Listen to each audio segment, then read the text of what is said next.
Welcome to 20th Century Geek.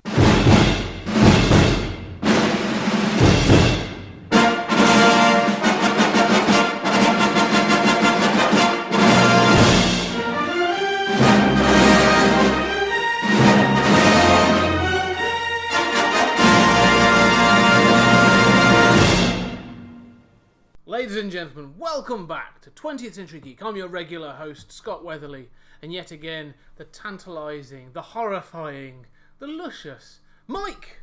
You're back in for some more Italian love. Tantalising, horrifying and luscious. Yeah, sort of like... Describe my plethora of ex-girlfriends all there in one sentence. That's right, that's what was on your Tinder, wasn't Mostly terrifying. yeah, terrifying is... Yeah.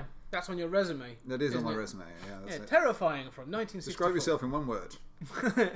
Yeah. Just one? Yeah. Horrific. But luscious. Luscious, horrific but luscious. I think that would probably describe some of the bits of these films, to be fair. Yeah, I think that's probably a fair assumption. So we're going to carry on. Just so you know, by the way, you'll hear some slurping. We're both drinking Middle-aged. We're both middle-aged. That's we're what we hitting it have. hard. We're drinking our tea. We have tea. It seems to be a regular pattern, doesn't it? It's podcasting and tea. Yeah, P and T. Podcasts and tea. Podcasting and tea. Pat. It's good. Pat. Yeah, that's it. It's a very British way of having podcasting. But we're back to discuss a little bit more Italian horror. Just another dip, another toe. We're not doing two guys, one envelope. No, we'll be getting to that. Yeah, eventually. We've done 7 episodes. My attic is also full of DVDs to be watched. Yeah, so is mine. I keep buying them as well, going, oh, this will be good. I've got a couple more, and Alex was like, when you get my wife, she's like, are you going to use those? Yeah, eventually. Eventually we get to it. Coming soon. Coming soon, yeah. Two guys. It is amazing. It is, 2 guys, 1 envelope. I feel like Terry Gilliam and sort of, the man who would be Don Quixote. Yeah. It's that thing of like, it's just that thing we keep chasing, and it gets away. But he made it. He did. Just showed at Cannes, didn't he? He did. Now he's lost the rights to it, and they're going to close it down again. No way. Yeah. It's announced this morning. The court appeal came in, and he's lost. He got the rights, and any showing of it up to this point has been illegal. So they're going to claim. They're going to claim like the whatever they call the money for it, and then they'll release it. So they're going to be another bloody long court case. What's going to release? Gutted, because I really want to see it. No. Johnny Depp. No, he's in a little bit because it was filmed over bits and pieces. It's Adam Driver, who was in Star Wars, and what's his name? Pierce, not Guy Pearce. Pierce Morgan. No, he'd be good. He'd be good at Don Quixote. He'd be the ass. Yeah, it's an old guy, but he's been in a few other Gilliam films. He was a baddie in a Bond film as well.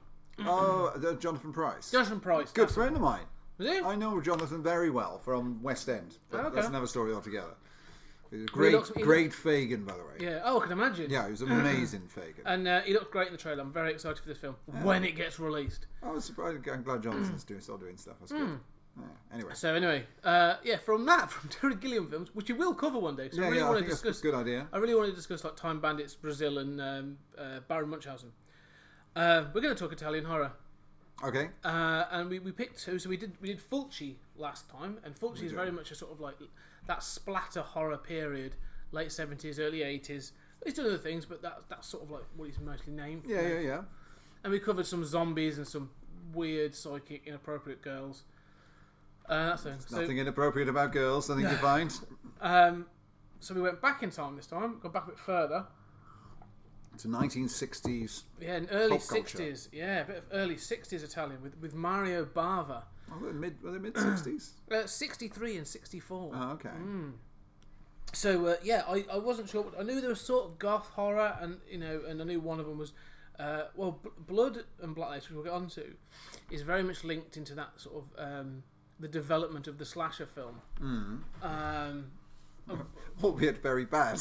Yeah, it's not amazing. I don't know. There's bits that I really like. Other bits that were a bit like, oh. Yeah. So we'll start with Black Sabbath because it's the earlier of the 2. So Black Sabbath from 1963. It is the film that inspired the band. It was apparently it was on a showing in a cinema just over the road when they were rehearsing one day, and Ozzy suggested that's the name of the band. and went from there. So it's a great name for a film, isn't it? It is actually Black Sabbath. Black Sabbath, yeah. Well, black seemed to be the thing because the Black Sunday, which was also the Mask of the Devil, which was 1962, the year before. Which at least said is the better, really, with that film. Black Sunday was pretty bad. It was a bit dull, wasn't it? I mean, I watched that. It was interesting as a black and white film, and again, artistically and like technically, there's some really interesting shots and some really interesting moments. But it did not need to be. I never liked that film ever. It's a film that I have to admit. Art to art. That's what it is. It's one of them films. It is, and there's some bits like I like the idea, but like you say, an hour and a half, I'm looking at my watch, and I'm a bit like, I quite like goth horror, but this is really going on. Yeah. But the reason I quite like I loved Black Sabbath though. I really enjoyed this film, and I think because it's an anthology, nothing outstays its welcome. Like I quite like anthologies, and I think, like you say, if you'd have put like Black Sunday as a short story, it would have worked much better. It would have worked much better. But this is Black Sabbath is three stories in one, isn't it? It is, yeah. Hosted by Boris Karloff. Yeah. Who is on par with Vincent Price in the scary shit voice kind of category. Oh, he's amazing! I didn't realise how Karloff good he was. Brilliant. I mean, Karloff has had such a great career. Yeah. You don't hear a lot of him now, but I mean, for a reason. Well, but the whole death thing and everything. But you're right, and I actually agree because I'm a big I've become a big Vincent Price fan of late. But Karloff in this is clearly having a ball doing the little intros and all that kind of stuff. And he doesn't seem to have the legacy that Vincent Price has. Maybe it's because he died earlier. I think he's of a bygone age, isn't he? But Vincent Price is he precedes Vincent Price by a considerable amount. Yes. There is an overlap, obviously, but I mean, Vincent Price is a more sort of like where the culture of these horror films were coming into fruition.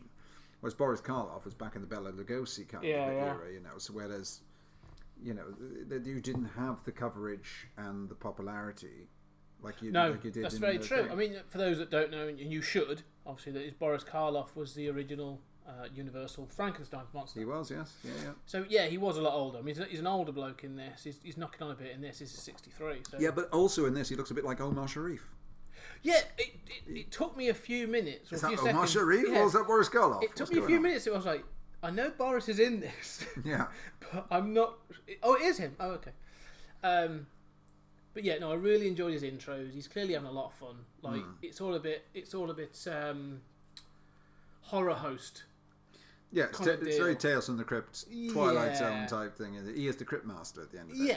And you see something like, I think it's called the Curiosity Shop Hammer Horror, which is again similar to his thing. And I was reading up about that, and they based this on Black Sabbath. Oh, really? Yeah, it comes a little bit later, and they based it on Black Sabbath because the formula for Black Sabbath. And then, when you read a little bit later, Stephen King actually based Creepshow on Black Sabbath, yeah.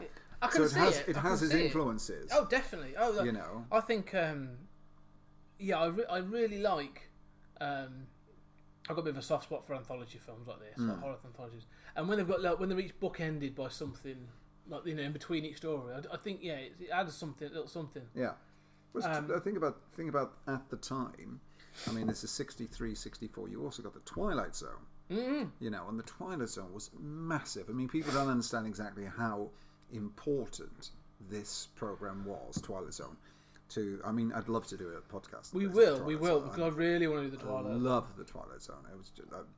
I have all of them. I think it's one of those odd ones that, again, it's a very American. Well, it was an American show, and it has a definite cultural impact in the States. Like, it's a huge milestone over there.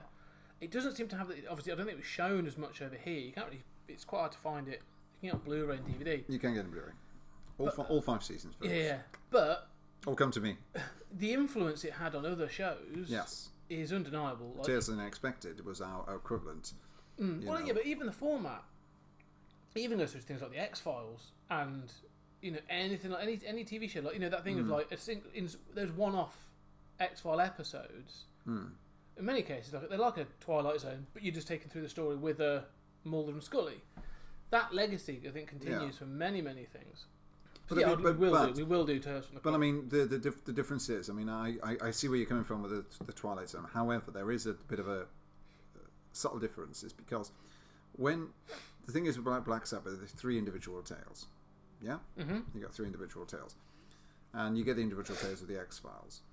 But the thing with the Twilight Zone, it's the same thing. The Twilight Zone was individual tales. Oh yeah. You know, nothing carried on. No. You never did revisit a story. Once the story was done, it was done. Yeah, each one was an individual, like you say, it was a closed tale. And that's a good thing with Black Sabbath. It's kind of like it is 3 closed tales.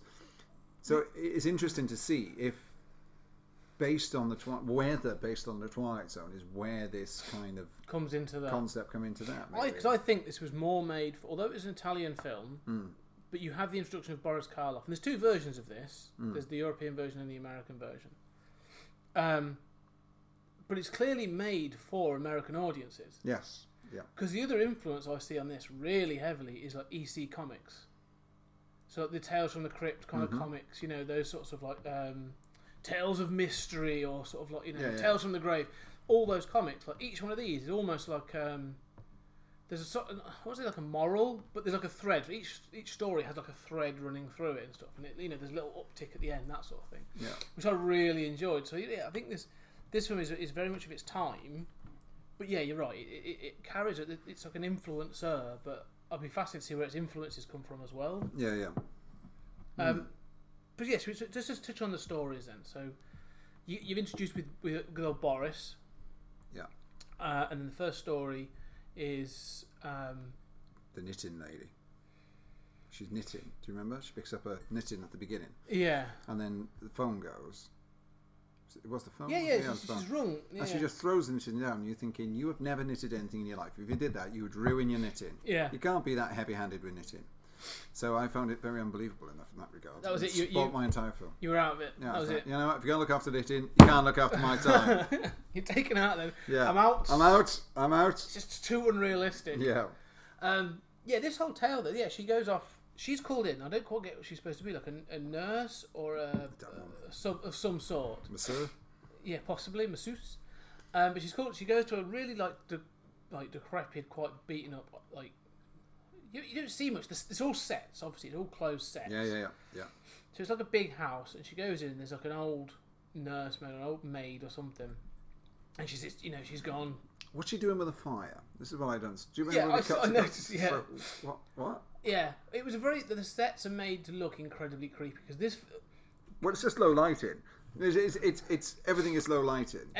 Because the sets are incredibly shit. Oh yeah, it's to hide. It's to hide the fact that they're awful sets. Because this is the film.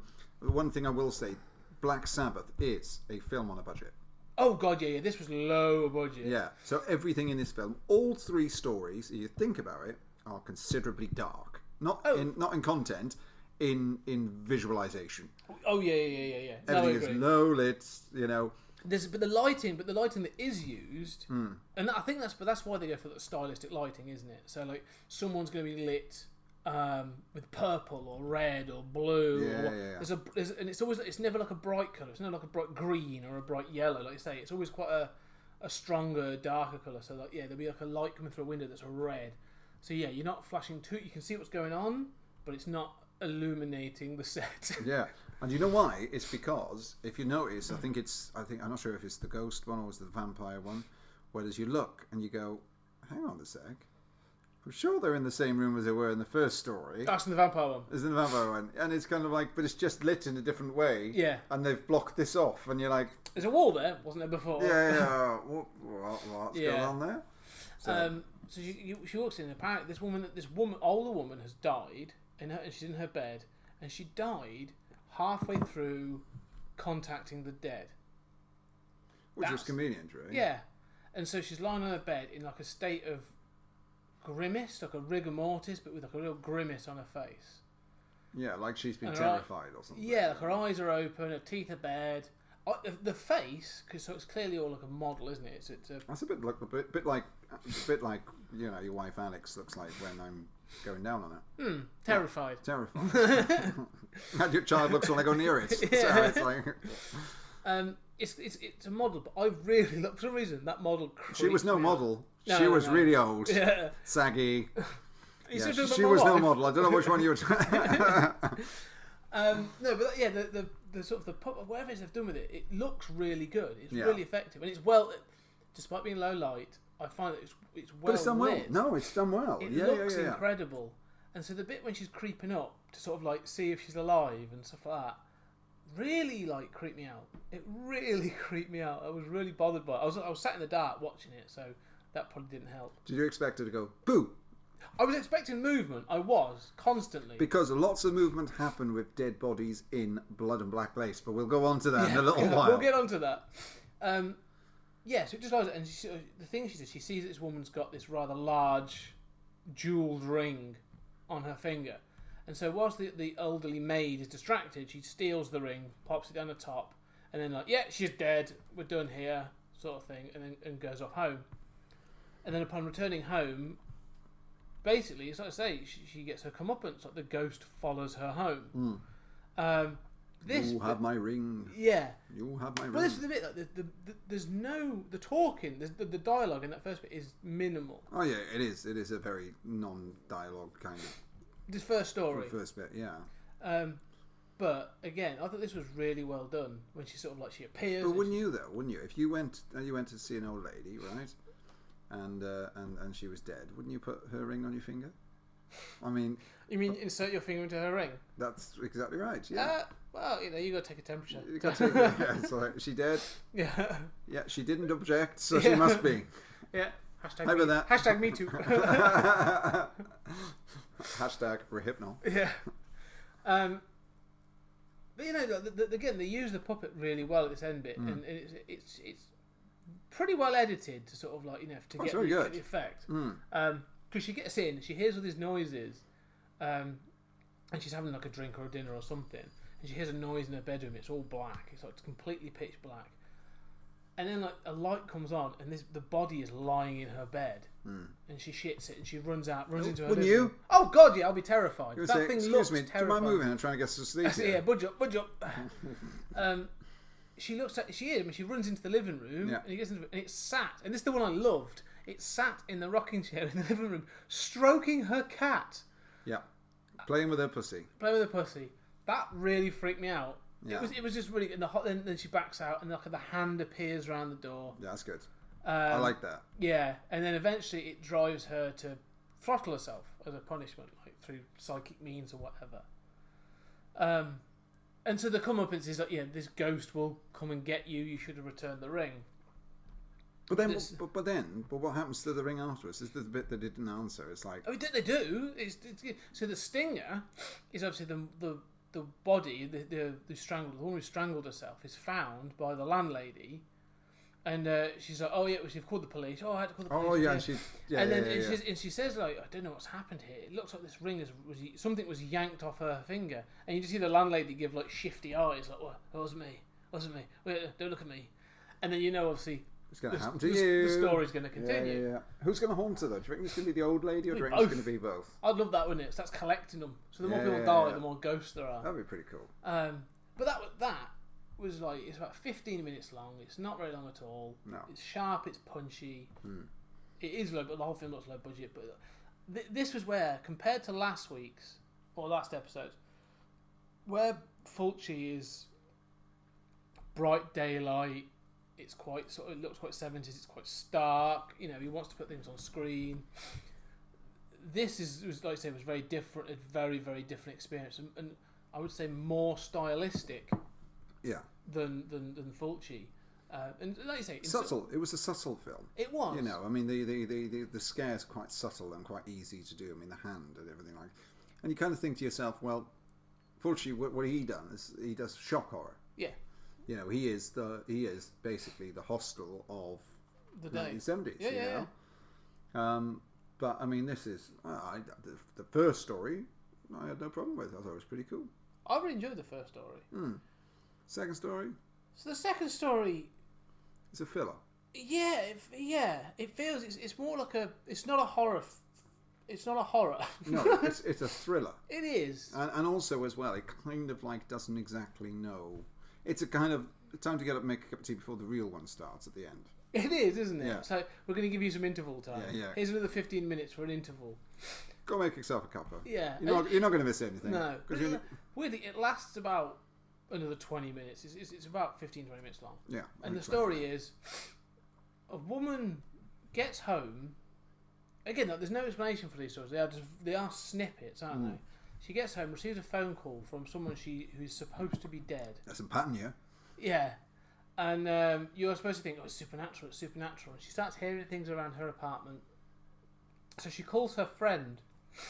And her friend is incredibly shifty. Like, all these witnesses are a bit like, oh, so you're alone, are you? You're alone. And you're just like, what? What's your problem? Do you want to buy a watch? Yeah. You want some corned beef? Get some corned beef. She's proper, like, dodgy. Yeah. Because she disappears into the kitchen at one point. Because the woman's like, I'm really nervous. I'm terrified. I don't know what to do. So, all right, then. I'm off. Bye. She just walks into the kitchen and then walks out with a knife and in the woman's face. You need this. I'll be a bit like, you're not coming around again.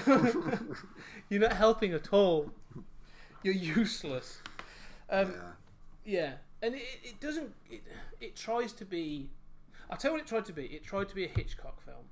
It tries to make you second guess everything. Yeah. Whereas you just think this is not plausible, let alone being able to second guess it. It's not something that I would,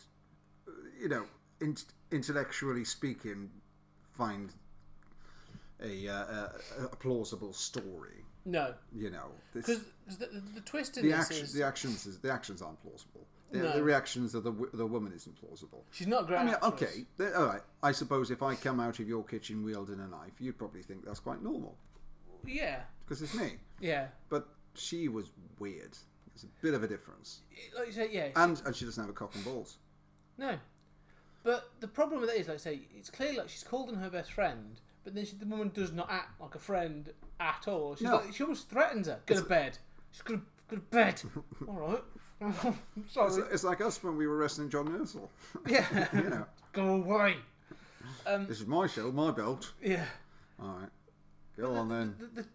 The twist. John, we don't mean it, John. We don't mean it. Oh, he listens to this. The reveal is that basically this person that was her ex-lover or something is in her apartment and has been hiding and is watching her, and then he comes out and she kills him. Yeah, with the knife that was given. What's wrong with that? What's wrong with hiding in your ex-girlfriend's house? Well, it's not even that. Like, it's never explained. It's never explained why he's... I don't think it's explained why he's actually there. Like, if he's just there to watch her, just stay in the fucking cupboard. Yeah, but that's the thing. Okay, I mean, but there's nothing strange about this to me. I don't get it. Right, ask me what I'm doing tonight. What are you doing tonight? Probably nothing actually. But okay, ask me what I'm doing tomorrow. What are you doing Saturday night? Because that's your most active evening, isn't it? When that's your most stalkerish evening. I don't know. Saturday, see, it's difficult. It's difficult this week because I've got that mole on the end of my penis. I have to have removed. The last time I shagged one of them. So isn't it like an environmental protection agency? Yeah, there is against them now. Yeah. Ever since that incident, I just happened to be in that park. That's it. Many times over multiple weeks. Yeah. You're fucking a mole in a hole. But yeah, it's kind of like it's not explained why is he there to kill her, to rape her? What's he going to do? Is he going to rape her then kill her, or kill her then rape her? Can you rape someone if they're dead? I don't think you can. It's necrophilia, so I suppose they can't object, can they? No, exactly. So it's consensual. I don't know if it's consensual, but I think it is. You killed her. I mean, can I kiss you? No. Right, okay, so if I killed you now and kissed you, that's consensual. It's not really me giving consent, is it? It's you removing the ability to give consent. What's the name of that guy, that director guy, the one that's being done for lots of things at the moment? Weinstein. Weinstein. Yeah, I mean... He's just one of them. If he killed them first and then did things to them... It'd be a very different news story. Of course it would be like, it's fine. It was all, he wouldn't be done a sex charge. It was yeah. He just did it because he felt bad about the killing. That's it, yeah. And this is what I don't get, is that in comparison to this ex-lover of hers, it doesn't make any sense why he's there. And it's not explained. It's like, well, he's an ex and he's hiding in it. For what means? And how long for? The fact that he's obviously... She thinks he's dead. And so does her friend. But he's faked his death. They don't know. They never explain. They don't explain. He's faked his death for some reason. But they'd only mention it once. Yeah. This is the plot filler. Yeah. Boom. Remember that because it's important towards the end of the film. Sort of. Yeah. Yeah, it's not very good. I mean, it feels to me like whoever wrote it and Bava directing it are dipping their toe into sort of like, oh, we can be a bit Hitchcockian with this. We can try things. We can do this. It's one set. We can try and control it. It's probably cheap. Yeah. And that other stuff. It doesn't work. No, not at all. For me. Not in any way, shape, or form. So the middle story is a bit of a meh. Move on from that. Oh, she's quite hot though. Yeah, I mean, all the women in this are relatively attractive. I mean, they're all sort of even the old woman that dies at the beginning. Yeah, well, like you said, you didn't need to worry about consent, so no, I'm sure exactly. you'd be fine. Yeah, that's why I work in a nursing home. I'm going to edit that out. You're not. No, probably not. No. So the final story then is sort of like the main event. It's what you've pretty much. I have a problem with this. You have a problem with the plot? Yeah, okay, because it's the main event. Now, from a wrestling perspective, as we both, I mean, I was a wrestler, you were pretending to be. That's right. So, when it comes to the main event, people are anticipating what the main event's going to be, right? You should build up to it. You build up to it, right? There is no build up to this story whatsoever. No. Except for the fact that everything about the aspect of the story is given away because Boris Karloff explains it all at the beginning, and you're like going, "What the fuck, man?" That's like someone saying to me, right before I go to see Titanic, that the boat sinks at the end. Yeah, it is. It's positive. Yeah. I don't want to know that shit. I want to go there and be shocked by it. What the fuck? It's you're gonna look. Yeah, I tell you what. Yeah, the opening. Psycho, a man who dresses as his mom to kill people. Enjoy. What the fuck, dude? Yeah. Oh, you've seen it. I know you've seen it. No. What the fuck? Spoilers. You should have said. I'm really upset right, by that. But you are right that Boris Karloff, the intro to this, is him literally explaining the concept. It's a vampire story. He's in actually. He plays the vampire.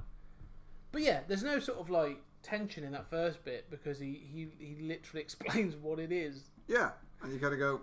It's a vampire that can only feed on those it loves. Enjoy. That's it then. Yeah. So that's the story. There's no discovery. Yeah. It's like it's all given up. But I think it was a crummy kind of like build up to something that's supposed to be a top story. Take that away though. If you hadn't given that intro, do you think it would have made that end story? Not knowing what it was about, do you think it would have improved it? No, I think it needed to be told what it's about. Otherwise, you wouldn't understand what it was about. That's what I think. There are parts that, like you say, the opening monologue. Yeah. Because they don't cover it. But it's interesting. No. I mean, it goes back to a very gothic kind of horror film. It's set in, I think, maybe Transylvania of some kind, or some Eastern European. I think it was a travel lodge. Yeah. Travel lodge. But you want to Transylvania? You'll bring me to travel lodge, eh? Some of the yes. That's the bit I like about this end bit. Some are trying for an accent, some don't. That'd be great on there. Yeah. So now I fucked you, I want to bite you, yes? You bit me when you were fucking me. Did I? False habit, I'm very sorry, yes? Do you reckon when a vampire shags a woman that the woman has bats as babies? Don't know. Possibly we get vampire bats from somewhere, and I don't think any vampire who can shift into sort of like any room unnoticed would ever fuck a bat. Because why would you? You go to like Claudia Schiffer's house and fuck Claudia Schiffer. You wouldn't fuck a bat, would you? Yeah, but I don't think they are part bat. It's just they can turn into bats, isn't it? It's not like. Yeah, but when he's in a bat, maybe he fucks another bat because when he's a bat, his mindset is that bats are attractive. Well, that's a really odd thing to think. Well, I don't know. I'm just wondering where vampire bats come from. I don't think real vampire bats. Well, no, just vampire bats, stuff like that. Because you see them in films where bats attack and bite. Yeah, the vampire bats really exist. Yes, exactly. So at what point did a vampire fuck a bat? I don't know. I mean, you get poodle crosses and Jack Russell Terriers and stuff like that. So there must be a vampire and a bat. This was some sort of like basically they're like a mongrel creature that's grown into this menace that needs to be addressed. Yeah, good point. I think again, when you're getting the mole removed from your penis, you can speak to the vet and you can ask them about it. Yeah, I'm thinking of fucking a bat. Next, I'm working my way through small animals. Yeah, how would that progress? It's weird. I don't know. How does a vampire date? Because you can only see him at night. Don't know. You know, I'm sure there's many these things. Are all when you pick me up from work, what time do you finish work? 5:30. Oh no. You're all right. How about I pick you up at midnight? Yeah. Hang on, motherfucker. I got to work at 6 o'clock in the morning. What do you want to make me at midnight for? I'm a bit of a night owl. Bat. Yeah. But that's the thing, is that this is the other flaw in the story, is the fact that he can only drink the blood of people that he loves. Yeah, that's going to run short. It's going to run short really, really quick. And it's like, well, how does that work then? How do you date or love someone if you're a vampire? The whole logic of it doesn't make any sense to me. No, this story, the logic in this story does fall apart a little bit towards, especially at the end, because the end. I mean, to give the story context. So Boris Karloff plays the sort of like the patriarch of this family. And he's gone off. He's been gone for 5 days, and when he comes back, like they found that a local bandit has been killed, so his head chopped off, and some count has come by and gone like, "This is amazing. Who did this?" They think it's his dad, and he comes back, but in the meantime, but you would think it's Boris Karloff, though, wouldn't you? Of course, you kind of look and go, "Which one is it? Pretty one, strange as fuck one." Yeah, beardy mustachio one carrying knives. The one that talks with an accent like this. I did not kill the gentleman in question. Did you kill the gentleman? No, not me. Did you? No. What about you? I did not kill the gentleman. He did it. It's in the freaky one with a fuck up voice. That's who it is. That's how they figure out in Jonathan Creek. Yeah, it's him. Yeah. Yeah, but he disappears. But what I found more funny was he says to his daughter, "If I'm back within 5 days, let me in. If I'm back after 5 days, don't let me in. No matter what happens." So he sort of knows there's a time scale on this. That's really accurate. Well, maybe he's a sort of like vampireologist or something like that. Well, I don't know. But I just thought of another thing, actually, talking about vampires and vampire bats. Did Batman fuck a bat? No, because he's not a bat. He's a man in a suit. But he's called Batman. Yeah, because he looks like a bat. That's a trading standards issue right there. Then, if he's advertising himself to be something, well, no. If I wanted to buy Batman on eBay, there's an issue. Yeah. Well, no, because there is a character. I put up a dispute. There's the other side of it. There is Man Bat in the DC universe, and that is half man, half bat. So he fucked a bat. No, he took a potion that turned him half bat. So maybe the vampires have a potion that turn them into. Possibly. Maybe that's where vampire bats come from. Maybe. I think you need to take this home. Have a think about it. I think this is entertaining for the this is what they want to know. They want to know. Yeah, so we want to dip into Italian horror and talk about Italian horror. The basis of this film, Italian horror, is did this vampires fuck a bat? That's what they want. This is what the film is all edging on. Do you know what though? Do you know what you've ruined though? What? You've now ruined my vampire episode that was going to. Oh no! I'll have an entire geological chart now of sort of like the evolution of fucking bats. Genealogy, isn't it? Genealogy. Yeah, genealogy. Yeah, genealogy. That's the one. I was trying to get the words out. So but no, he does come back after 5 days. It's clear that he's changed. Yeah. Right? Not because of anything physical, but the way they light him. Because every time he's lit, is like it's red. It's got his iPhone on underneath. Yeah, it is. Everybody else is lit normal. Then it turns to Boris Karloff, and he's like, it's underlighting red. I think it's I'm not evil. I'm not evil. I think you are. Yeah, and then within minutes of him being home, it's clear that he's vampiric because he starts trying to eat basically everybody. He says at one point I was really disturbed because he suggests he wants to fondle his grandchild.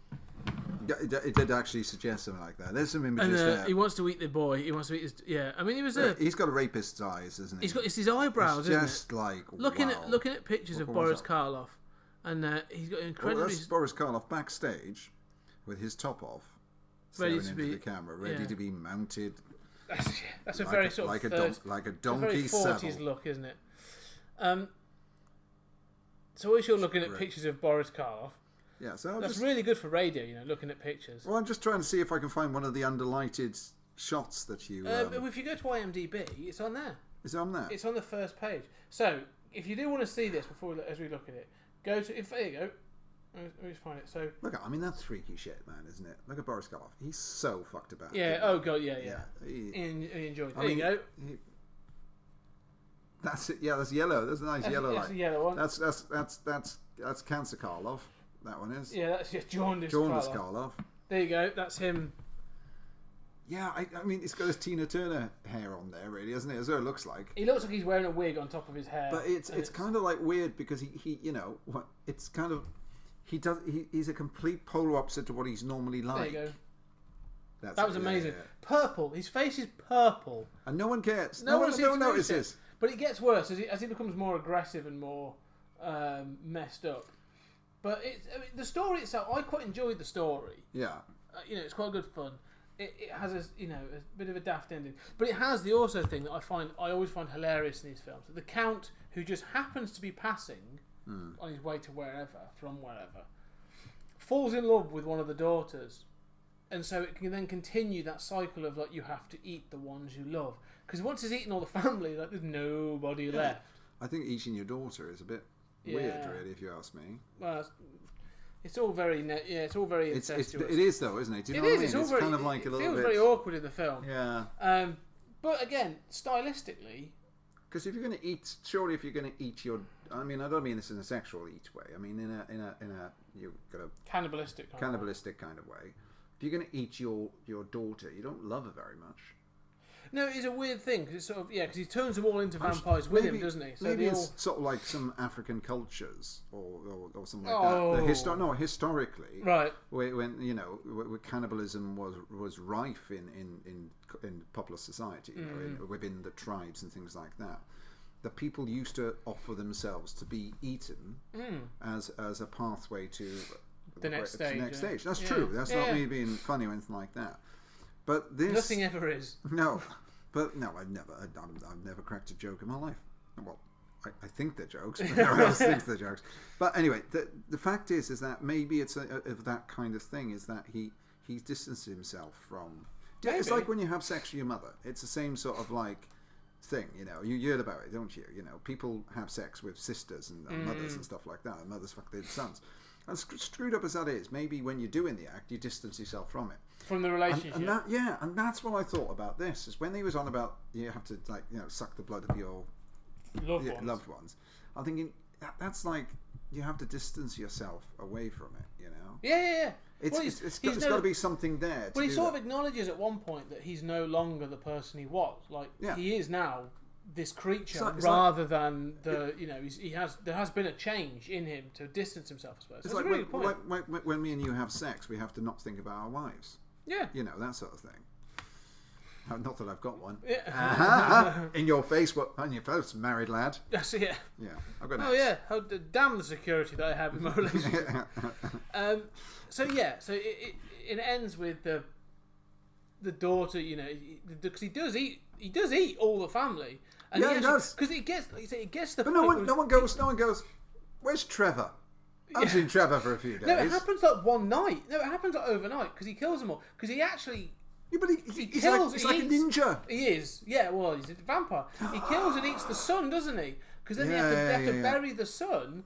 And this bit was actually quite good. Have you ever tried digging a hole for a body? It takes forever. Oh, well, I had to dig one to drop a plant in it the other week, and that took fucking ages. Exactly. It's just like, how does he do that? I mean, he's a vampire. He's got these special powers. Yeah. But I'm sorry, but if there's any vampires listens to this, I've got a garden I need overturning. Okay, come round and do that. Because if you can do as quick as Boris Karloff did, my God, no time at all. And no one notices. No. The lights are on. They know that the son is dead. Yeah. The little boy is dead, and it's a really creepy moment when the dead boy, who's obviously been turned into a vampire, starts calling for his parents, starts calling for his mother through the door, and she wants to go to him, and the dad's like no, or like her husband's like no, look, it's not him anymore.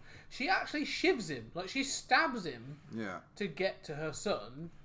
And then the son kills her. The thing is if I had £1 for every time I heard a small child call for his mother. One day we're going to do a film discussion that doesn't like lead back to you and your sort of like endless cycle of sexual deviancy. It will one day. I'm not sure why that is. Yeah. But why does he stab her? No, why does she stab him?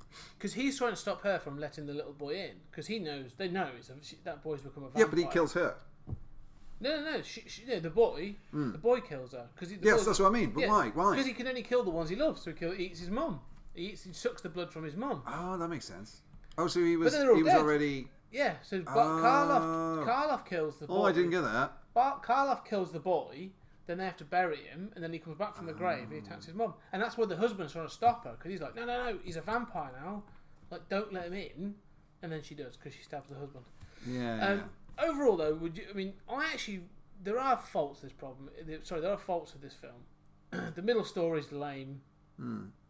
But stylistically, I enjoyed the use of the colours, the use of lighting, the editing was really good. It was good. I think the performances are quite good. Karloff's clearly having more. I actually quite like the mid sections more. I think the first story is my favourite. I quite enjoyed this film. I think I'd probably watch it again at some point. Not again soon, but I think I'd go back and watch it at some point, maybe. What would you get? What do you think? No, I agree. I think it was a rather good film. I think out of the two, this is a better film. We'll get on to the other one in a second, but it's definitely a better film. It had a good pace to it. It wasn't too long. The stories weren't, and I think that Boris Karloff does add a little bit of extra spice to a rather bland meal. Yeah, and there's some nice toddy in it, which is quite nice. Yeah. I'm not referring just to the boy. The rest of them as well were quite nice. It feels very like a 60s gothic horror film. It's interesting because, if I was a vampire today, right, I would have very few avenues to be able to advertise my services to get food. Because if you think about it, they can't advertise in the sun. And if you put an advert in the mirror, it won't be seen. Oh. Boom. Just thought of that. You can have that one. You can have that. We don't do jokes. We can have that. So, yeah. So out of 10 though, Black Sabbath. Black Sabbath. 6.5. I said about the same actually. I said 6.5. Yeah. When I was reviewing it. It's a good little. It's a worth watching one. It is. It's worth visiting. I think. Yeah. It's not one that's sort of like, even knowing things about it, it's worth seeing because it's quite good fun. Yeah. And even the dubbing in this is relatively good compared to some of the others that we've seen so far. Yeah, I agree. Totally agree.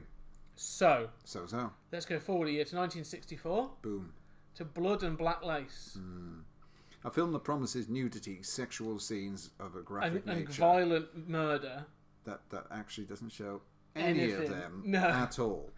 I went into this with really high hopes. So did I. Because the cover, especially for the Arrow Blu-ray, is very lurid. It's really colourful. It looks incredible. But also the and it has boobage as well. Yeah.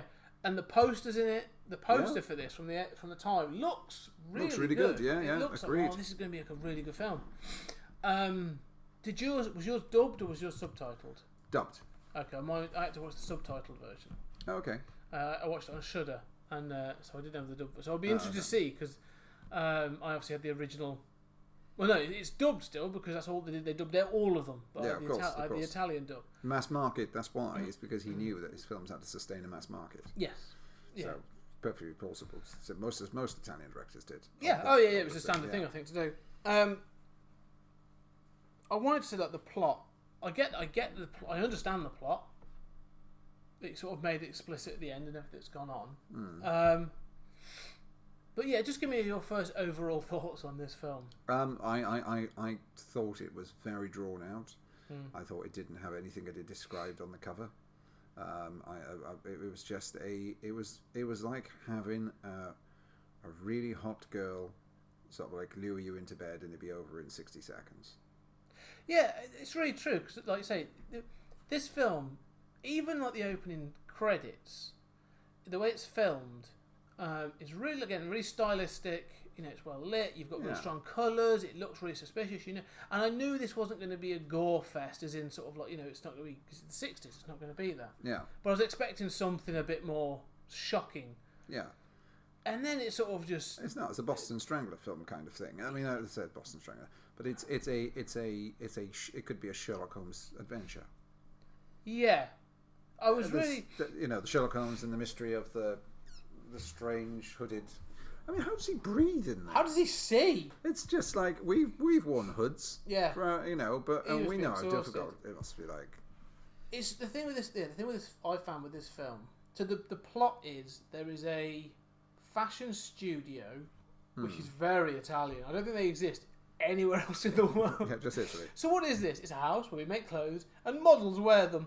Yeah. That's it. The catwalk.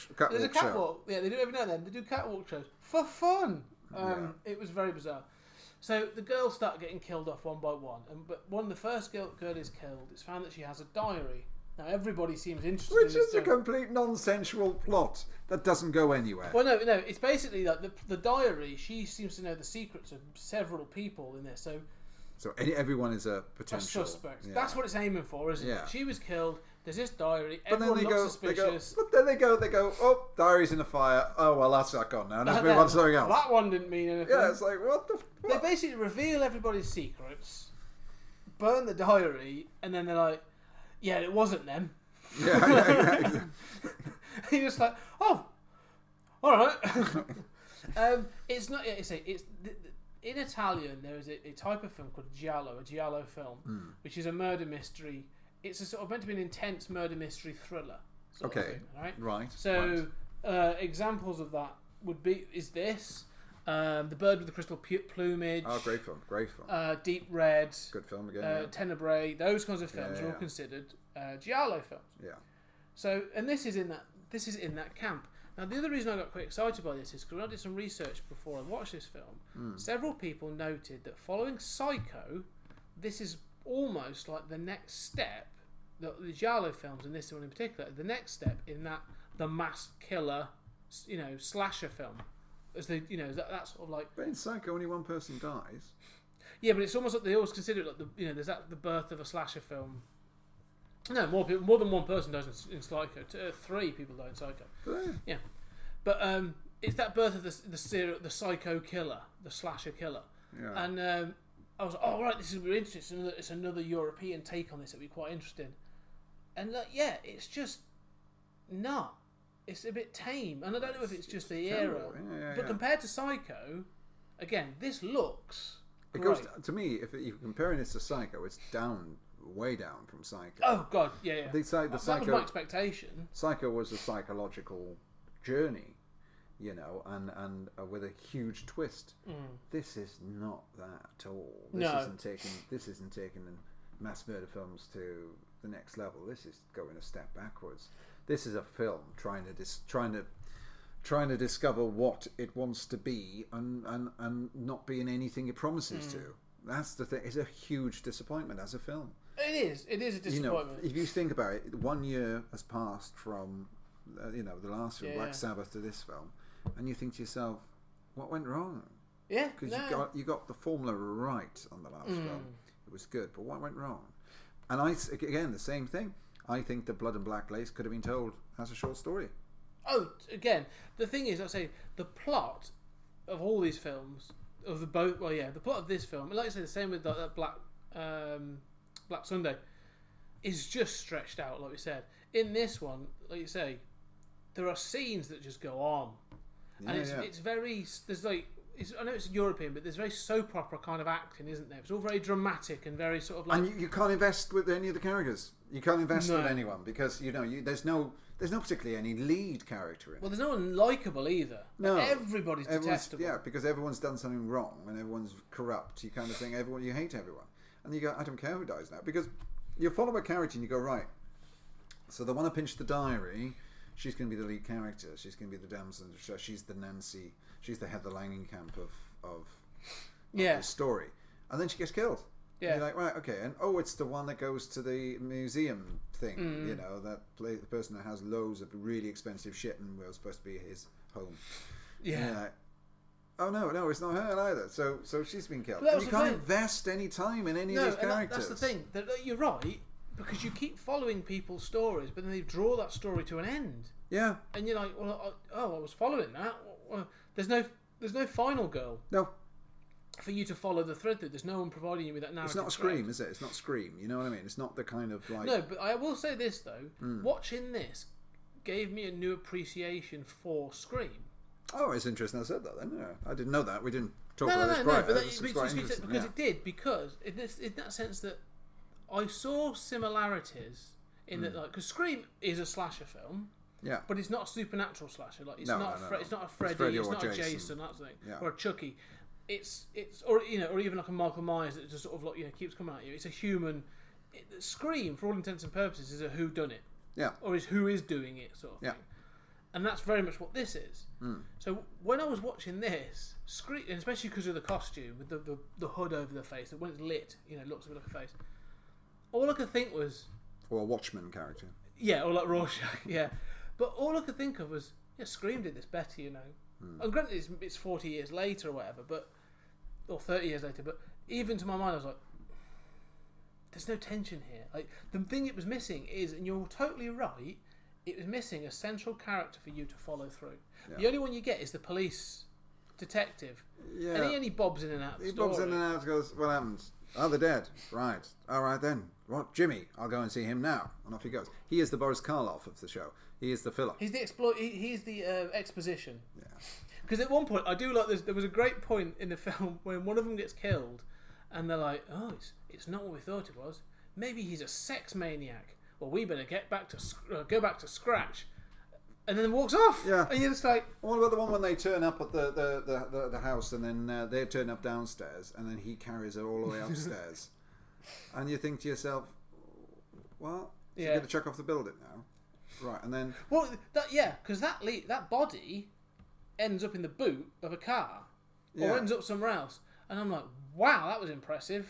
Yeah. Like, how did that happen? Yeah, there's some holes like that. There are two parts in this film I did like though. The end? Yeah. No, there were two. The beginning credits and the end credits. The beginning credits are actually quite good. I thought they were quite good. I don't know why I enjoyed them, but I did. There's a scene where one of the models, she's gone to visit her lover or a friend or whatever, and he lives in this antique shop or above this antique shop. Yeah. And she's chased through the antique shop. Now, again, I think it's filmed really, really well. Yeah. From my point, I enjoyed it because they filmed it to confuse your geography. Like, when she turns up, it's like, oh, here's the shop, that's the thing. But when she's escaping, like, all of a sudden, it's all turned around. Like, you don't know where she is or where she's going or where this person is. But you do go, how big is this antique shop? Oh, it's huge. Yeah. It is like, it has gone from a corner shop to a warehouse. Yeah, it is like, kind of like, Warehouse 13 kind of thing. Yeah, well, they are. She opened double doors, she's like, oh, wow, that's big. Narnia. Oh, crap. Yeah. I quite enjoyed that though. That bit, I don't know why, but there was something about that I really enjoyed. And she's gone there, and she doesn't know her way out. No. How many times have you been there? And her again. You're let down again by the special effects. Yeah. Because when she's caught to be killed, the guy takes like a glove, or the killer takes a glove off a suit of armour. It's got some like spikes and stuff in it, and you just see it sort of coming in at her face. And then when you finally see her dead body later on, when the police have turned up, she's just got like a little bit of blood on her cheek. I'm like, what killed her? I like the fact that he does this to her to kill her. Then he goes back to get the suit of armour, to throw the suit of armour over her. Right? Yeah. And she's still moving. Yeah. Even after the armour's thing, you can still see her legs moving and stuff like that. And that happens consistently throughout this film, is that dead bodies move. They do. Yeah. All the time move. They're not great at that bit. The other thing I really liked, I'm trying to remember now, because I did have it in my head and it's gone. Is it the Vulcan death grips that they do? Because he strangles them in like 10 seconds. He pulls them into like a little... Yeah, no. No, that was it. It's like sleeper hold. No, the other bit I really liked was the face burning. Oh, yeah. So he tortures her to find the diary. So the killer's looking for the diary at one point, and he tortures her, he puts a hand onto her like a red-hot furnace. Yes. And then she says, I burnt it, and then he pushes her face in. And the way that was shot, I thought was... Yeah, that was good. Was really good. That was the only time where I'm like, oh, maybe they're going to step it up a notch. Nope. That's the peak. That was it. Comes back down all again. coming down. So, I'm not going to spoil the actual twist at the end, because it's a bit cack, if I'm perfectly honest. But basically, all I would say about this killer is look at the nose. Yeah. And I'll tell you who the killer is. Yeah, it's an odd one, because like I say, it comes to an end, and like I say, there's no final girl, but because there's no final girl or sort of or like narrative thread character, when it ends, there's no satisfaction. No, he's got away with it then. Yeah, well, it's not even that he's got away with it, or anyone's got away with it. It's just that go, oh, well, that was all a bit pointless, really. Like nothing. Do you know, I kind of realised watching this film that I don't half buy a lot of shit. Yeah. Because I own that now, and it's part of my collection. And then I'm looking. Then I went upstairs after watching this film, and I looked at my Arrow Blu-ray collection, which is quite extensive. Which is every Arrow Blu-ray ever released. I got them all now. And I looked at it and I thought, most of these are really shit films. Most are. The reason Arrow, let's be honest, because I love Arrow. Yeah, we love Arrow. I've got quite an extensive Arrow collection, but I'm clearly more discerning than you. Yeah, Yeah, like my Arrow collection is quite sort of like, oh, I want those films. Like I've got an awful lot of the Poe cycle with Vincent Price and the Dr. Phibes films, and then I've got some of the I've just bought Jake Speed, and I've got little Big Trouble in Little China, and Jake Speed was a little bit of an interesting choice. Really. It was a whim. That was such a whim. I was a bit. Do you know, if I'm perfectly honest, when I bought it, I'd had a couple of ciders and I was tired, and I was just like, yeah. I bought that and the Dr. Phibes Rises Again. It was 2 for £25, and I had that. I was like, might as well get a second one. That looks interesting. Oh dear. So I'm looking forward to it actually. Yeah, it should be good. It'll be good fun. We'll have to do a Patriot. We will. So, but you're right. Arrow and all these others, 88, 101, Scream Factory, all of those, they produce some absolutely stunning Blu-rays. Yeah. Like some of the special features and the cases they do and all this other stuff. Oh, phenomenal, right? Yeah. And if you want to give us any for free, we'll take them. We'll take them. Or if you want to come and talk to us on the show. But the fact of the matter is... And their podcast, the Arrow podcast. Do they do a podcast? They do an Arrow podcast, which isn't necessarily the best podcast around. But however... No, it's amazing. It's amazing. We want to be on it. If you would like a better podcast, then you can talk to no further than us two. Yeah. You wouldn't even have to supply us with films. We have them all down. See, we watch them all. Yes. But yeah, no, I would say that they those companies, all of them, survive on an element of nostalgia, where people have bought those films going, I loved that as a kid, or that was one of the first horror films I ever watched, and I love that, and or they go, I love those kinds of films, or I love that actor or that director or whatever, and it is people completing collections of relatively rare films. That's what they survive on. Yeah. And that's no bad thing, because I think, again, some of the stuff they produce is absolutely amazing. But for example, like Rawhead Rex. Oh, it's great. Is actually, I really like that film. I love Rawhead Rex. I got it. Did you buy it? I haven't bought it. Oh, you should do. Rawhead Rex is a great film. Right? Again, I watched it when I was very young. It's great in a very terrible kind of way. Oh yeah, I watched it when I was very, very young, probably early 90s. And man in a rubber suit with big ass teeth. And it is awful in that sort of, like early Doctor Who kind of way. Yeah, it is. But I know it's terrible, and yet I still love it. Stephen King, Rawhead Rex. Clive Barker. Sorry, yes, of course. So I don't begrudge them anything they release, but yeah, if I have to be a bit more discerning about what I buy. But again, I don't think I've made the best choices in these films, because there are other films I think I really enjoyed. As I said, I really enjoyed Black Sabbath. Yeah. And for both these directors we did last week. So when we did Fulci, I really enjoyed Zombie Flesh Eaters. Yeah. I thought it was a cracking film. It was a great zombie film. Didn't like House by the Cemetery. Yeah, agreed. Thought it was a bit cack. And overwrought and all a bit silly. Same with this. Really enjoyed Black Sabbath in that sense of like it's a bit silly. It's clearly low budget. This is a sort of Sunday afternoon. I could watch this on a Sunday afternoon. It's very Hammer House horror-esque. It is. It's got that campiness kind is of in feel, there. yeah. And then Blood and Black Lace is, again, it's stylistic, it's quite technically well made, but there's no substance to it at all. Like the scripting and the plotting is dreadful, and it just falls short. So it goes to show that they're both going to have good and bad, but I still would watch more of both of them. I mean, I really want to watch. To go back to Fulci, you've got them all probably. There's Don't Torture Ducklings. Yeah. Fulci film. Got that.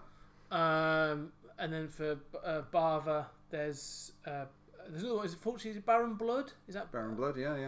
And there's a few other films like that. You got some other ones. You got like New York Ripper. New York Ripper. City of the Living Dead. Yeah, There's two versions of that, of course. Yeah. There's one with Vincent Price in. Oh, is there? Yeah. And so there's all these other films, and then there's these other directors that I really want to see as well. So we haven't done any Dario Argento. Oh, some good ones there. Now, I have to make a confession. I've never seen Suspiria. Okay. Which we need to address. I need to see Suspiria. But I've never seen Deep Red or Tenebrae.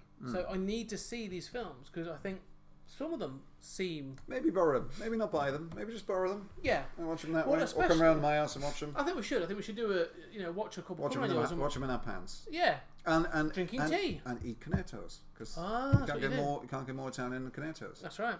We'll have cornettos and chicken korma. Oh. Yeah, man. Sounds good. Because if anything's Italian in my life, chicken korma is probably the best Italian thing ever. I'll stick with pizza. You are so fucking Scottish. You know. Well, half. But no, I think there's something here. I do think there's a style and a sort of there's a sort of a feel to Italian cinema. Yeah. That I think when it's done well and when it hits that mark is really interesting and really good. But Fulci, he was the Eli Roth kind of director of the time. Whereas Bava was more sort of like, he's more sort of, what's his name? Danny. He's more Danny Boyle. Yeah, I can see what you're saying. If you're comparing the two, yeah, Danny Boyle can make 28 Days Later, a good horror film, or he can make The Beach, and it's kind of like that, bit all over the place. Whereas, Eli always goes for shock horror. And that's what Fulci did. He always went for shock horror. Whether good or bad. I mean, Eli Roth, again, some films great. Couldn't give a shit though, could he? No. And I love that about him, actually, to an extent. He just does what he wants to do and he does what he loves. Another zombie film. Another film that doesn't make sense, but, Yeah. So I will watch more, and I would love to watch some Dario Argento. So we will come back to this and do some. Yeah, cool. Come back and do this.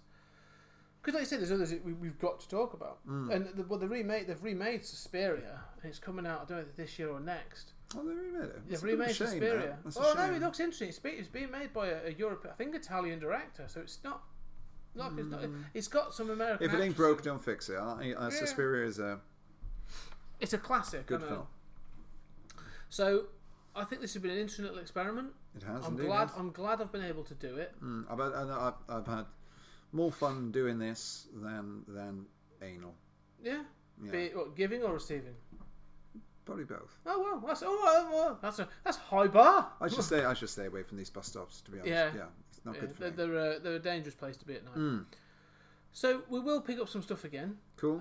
There's a few things I think we've got. Especially at bus stops. Especially at bus as long as you go to the clap clinic after you'll be all right.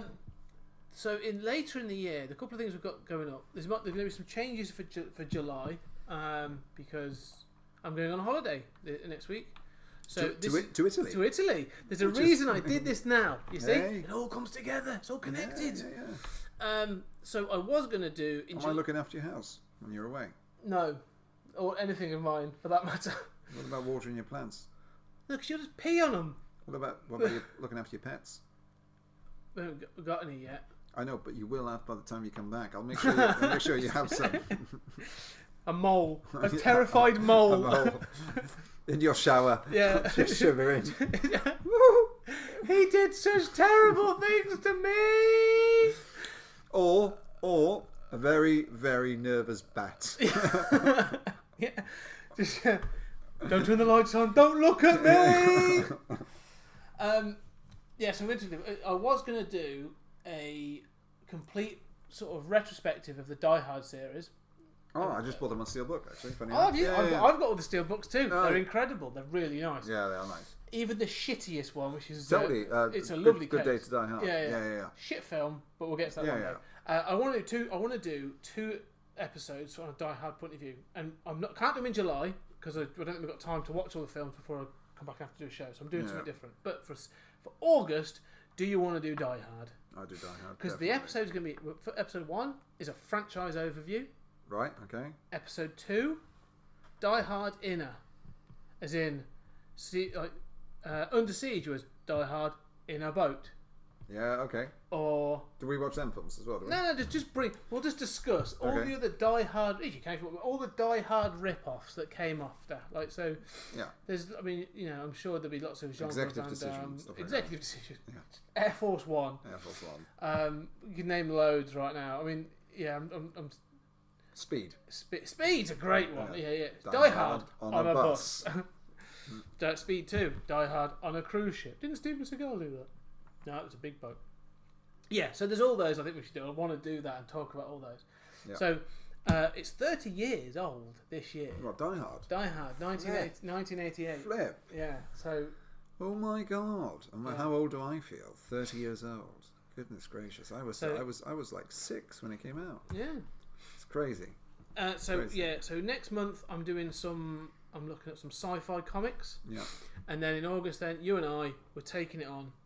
We're gonna wear our vests. Yeah, sweet get man. shoes and socks off. Yippee-ki-yay. And run over some glass.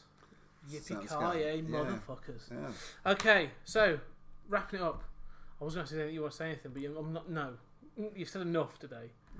Thank you for listening. I really appreciate it. Just going to get it at the front now. We have a Patreon account. If you want us to support the show, please go and check out our Patreon. We're doing some really great Patreon reviews. Mike and I did the Immortal Hulk Hogan classic, No Holds Barred. We did. I've done Flash Gordon. I've done. Have you? I did. Yeah, I did Flash Gordon. Nice guy. Did he hold you afterwards? He did. Yeah. Yeah. It was Brian Blessed that worried me more. Yeah. What else did I do? I can't remember. I did From Beyond. Stuart Gordon's From Beyond, and then I've now done Garbage Pail Kids, the Garbage Pail Kids movie. That was weird. Garbage Gale Kids. That was Garbage Pail. Is that for someone else? Is that a porn version? That was the porn Gale's version. Kids. I think the Garbage Pail Kids. She's a tramp on the street, and she has lots of kids. This is her story. Garbage Gale's Kids. Garbage Pail Kids is the porn version of Garbage Pail Kids, believe me. Garbage Gale Kids. It gets weird. I love that, Garbage Gale Kids. I would use that till the day I die. You know that. So check out our Patreon account. There's loads of great stuff on there. Check out IMDb for Garbage Gale Kids. Contact us on Twitter, Facebook, or Instagram. Yeah. It's at 20th Century Geek. And we're also on Gmail. It's 20thcenturygeek@gmail.com. As usual, thank you very much for listening, and we'll see you again soon.